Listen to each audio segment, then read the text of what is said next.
Good morning. I read a story on Reader's Digest that was about a young medical doctor, Gordon Livingston, and he recounts a story about being a young lieutenant in the 82nd Airborne Division. He was trying to orient himself on a field problem at Fort Bragg, North Carolina. And as he studied his map, his platoon sergeant, a veteran of many junior officers, approached him and said, "You figure out where you are, Lieutenant?" And Gordon said, he told him, he said, "Well, the map says there should be a hill over there, but I don't see it." "Sir," the platoon sergeant said, "if the map doesn't agree with the ground, then the map is wrong." A truth I know is that we frequently go through life trying to get the map in our head to conform to the ground on which we walk, or the map in our head to conform with what's actually going on in our life. And one of the signs of spiritual wisdom is when we figure out that the map in our head is wrong. I drive a 2013 Nissan Altima, and it has a GPS built in it. And when I first got my car, I used it all the time. Thought it was the best thing since sliced bread.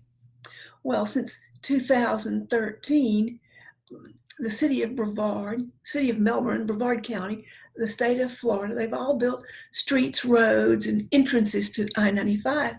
And whenever I turn on one of these new roads, if I'm using the car's GPS, it tells me it's recalculating. And then it wants me to turn and go back to a place that conforms to the map in its internal GPS. Now, I keep expecting it to learn those new streets, but it can't. Luckily, you and I can make new maps in our internal GPS. Today, I'm metaphysically interpreting maps to mean the long-held beliefs, assumptions, and thought patterns that we have in our own internal programming, the thoughts and feelings that we hold in our head and in our hearts. How many of you are aware of the physical land maps you hold in your head? Whenever I move somewhere, I actually draw the major thoroughfares on a piece of paper so that I can get a sense of direction. And then it's easier for me to commit it to my mental map. And so when I moved to Melbourne, I quickly learned that I-95, A1A, and US 1 were the ways to get north and south. And then I began to put in the roads that ran east and west. So if I need to go somewhere in Melbourne, I can do that pretty easily. But ask me to go to somewhere in another city that I've never been to, isn't easy. I have to have my phone and Waze. I have lots of rudimentary street maps stored in my head. Shreveport, Louisiana, Baton Rouge, Houston, Texas, Anchorage, Raleigh, Lee Summit, all those places that I've lived in. And though they've all grown and changed since I lived there, I do know that if I went to visit, I'd be able to reorient myself and start finding my way around pretty easily. I know you're wondering, why is Reverend Beth talking about streets and maps? How does this relate to me and my life? Well, here's how. Just as a lane in the countryside can become a path, and then a trail, and then a highway, a fleeting thought or feeling that you and I have, that our parents had, that their parents had, if those fleeting thoughts and feelings are thought and felt over and over again, they become part of our internal maps. You know, when enough people and cars travel on a road, the road becomes part of our system of of roads. And it's shown, it'll show up in an atlas and a tourist guide, and it becomes officially recorded. The maps or belief systems that we hold in our head create a lot of structure in our lives. For instance, how many of us were told that when we were starting to look for a partner, that we should look for somebody that was good looking and rich? I would like to suggest that while good looking and rich are great things to be and have, I would suggest that when looking for that means that we don't focus our attention on the things that really we need to have happiness. Characteristics like kindness, tolerance, flexibility, capacity for commitment, those are recognizable traits that are often we overlook. When our society myth tells us to look for a prince or princess with good looks and money, we then sometimes overlook traits like impulsivity, insensitivity, self-centeredness, or quickness to anger. And then there's that map about what young people should do with their lives. They should all go to college and become doctors, engineers, lawyers, teachers. What creativity is lost when someone is not encouraged to explore their own personal talents? Just because something has become engraved in our internal map doesn't mean that we can't change the map. During this pandemic time, when many of us have a little more time for reflection, I would encourage us to look at what is working in our life and why is it working and how can we apply that to other areas of our life, and to look at what areas of our life are not working and ask ourselves, what do we need to change? What can we do different? As I've pondered things that aren't working in my life and what other people have told me over the years, there are three that I would like to suggest today that you might want to look at. First, if you are in any way hampered by something from your childhood, let me make you very uncomfortable by saying that the statute of limitation has expired on most of our childhood trauma. If you're holding on to hurts or unforgiveness from the past, let me invite you to get over it. You know, when we're holding on to something like that, we can write it down on a piece of paper and go outside and burn it symbolically. We can tear it up, we can flush it. And if our trauma is so bad that we say we can't get over it, then we need to get some expert help. You and I can make the decision that we are over our childhood traumas. We accept what was, we accept what is, we turn the pages in our book of life, we start on a clean page. We erase that old trauma from our internal map. Every time that trauma comes up, we remind ourselves, statute of limitations for that is expired. I'm the only one holding on to it. So I want you and I to pause and give thanks for that trauma making us stronger people.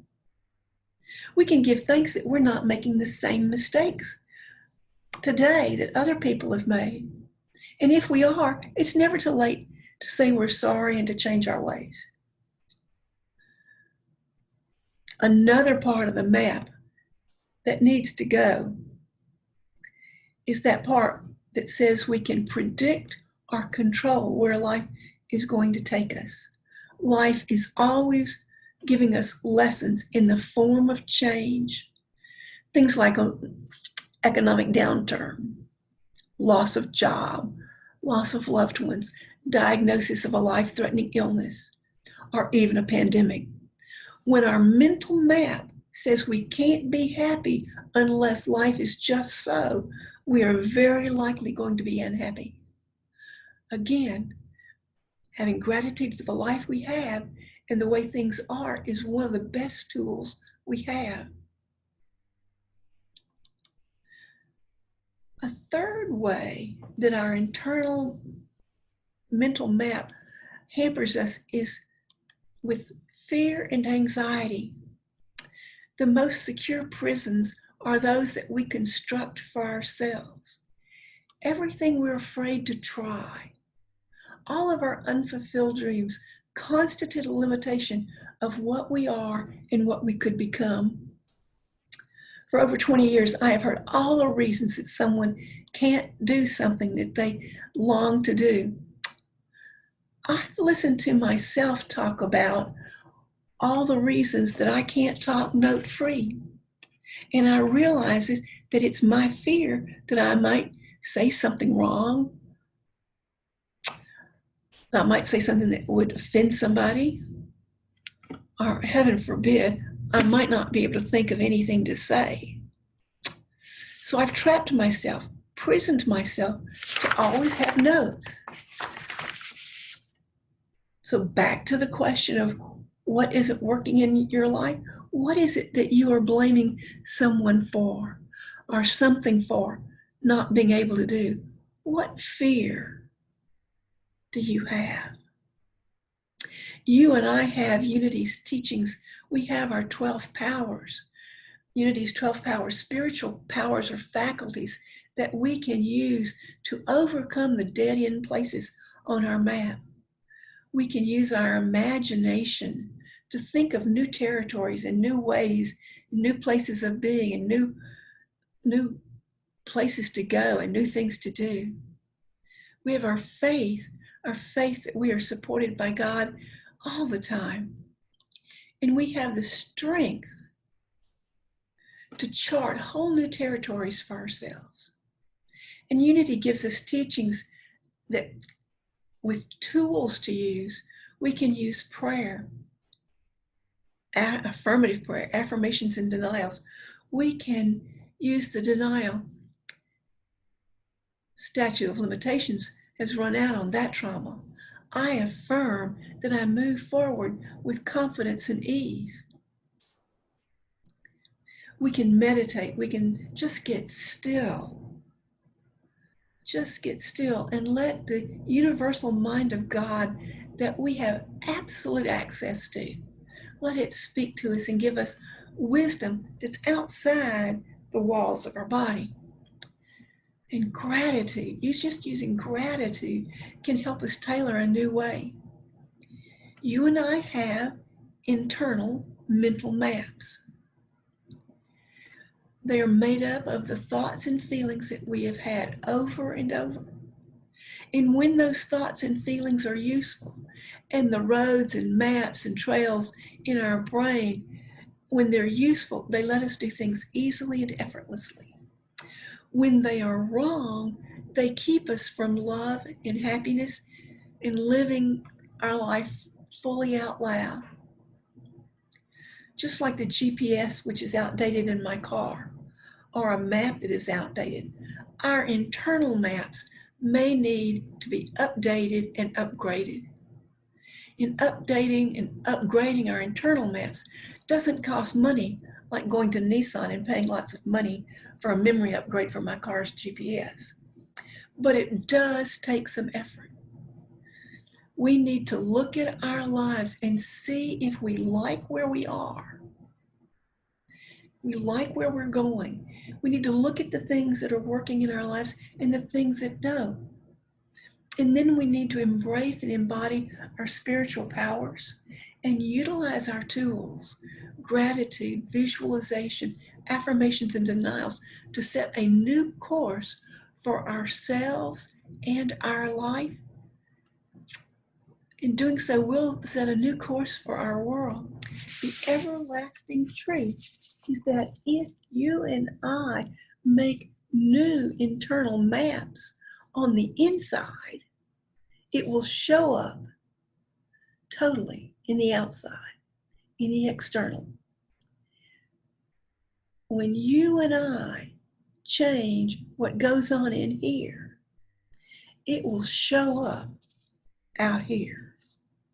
That, my friends, is really the truth. Namaste.